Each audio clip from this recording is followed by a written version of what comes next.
A normal cycle for the average surgical instruments in that steam sterilizer, from the time you put them in there and you shut the door and you push that button, is approximately 60 minutes, okay? From the time it builds up pressure, holds the pressure for the length of time it has to be, and then slowly releases the pressure over time, okay? So once the load is finished, it will beep and alert you that, hey, this is done. Now, what we're going to talk about is very important because people do it differently all across the country. The best practice is to crack the door, and be careful because there's a lot of steam that comes out of there. Crack the door, let the steam evacuate for a couple minutes. Don't leave it in there for any length of time, just for a couple minutes to allow the pressure to kind of stabilize. Then open the door and pull those instruments out onto the rack that is made for those particular autoclave. Make sure they're sitting in a place away from an air conditioned vent to where you don't have air blowing directly on them, because that can cause condensation. Now, these instruments are going to be extremely hot. And according to the AAMI ST79 and AORN, requires these instruments to sit there until they become room temperature. So there's no rushing this. Now you're talking about another 45 minutes to an hour for these instruments to come down to room temperature. Then at that time, you can release them to be taken to the storeroom or to the operating room if they're waiting on them. The problem with removing these instruments or sending them to the operating room before they've cooled down, while you're moving them through the operating room, the temperatures are different and it causes condensation on those instruments inside. There cannot be any moisture inside that set once you open it. If it is, it's contaminated. That's why it's so important to allow the time in the sterile processing after the sterilization cycle has been completed.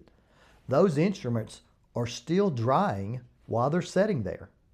And it allows that steam that's inside the instruments to slowly dissipate back through the paper or the wrapping and slowly cool off.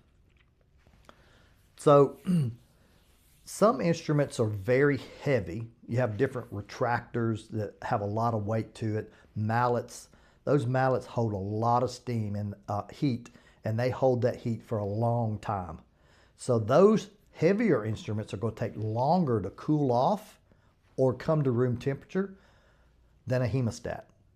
A hemostat's going to cool off fairly quickly, but it's the heavier instruments that take longer. So there's certain things to look at when you pull that set of instruments out of the autoclave, okay? You want to slowly inspect them. You're looking at the tape that holds the wrapping together because it's an indicator. And there's lines on it that change color in the presence of steam. Now, hear me. That tape changes colors in the presence of steam, not the pressure and not the time. Steam. So that's very important, and I'll tell you why. So you look for the tape to make sure all the tape has changed colors. And normally you have another type indicator in there. Sometimes it's a biological test, and you can take that and process that. Later we'll talk about all the testing that's required. And you look for moisture. You look for water that is on the instrument sets. If there is water or moisture or droplets of water on the sets, that is called a wet pack. And a wet pack cannot be released as sterile because something is happening inside that autoclave that's not allowing the instruments to dry properly.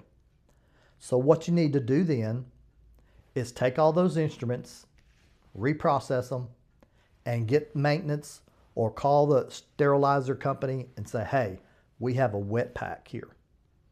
What do I need to do? Can you come check it? Because that unit needs to be checked out to make sure the steam is being evacuated correctly, the steam is injecting into correctly, and that the moisture or the steam quality of the steam is being checked too. So don't use the instruments that have moisture on them. Here's a couple pictures of some wet packs.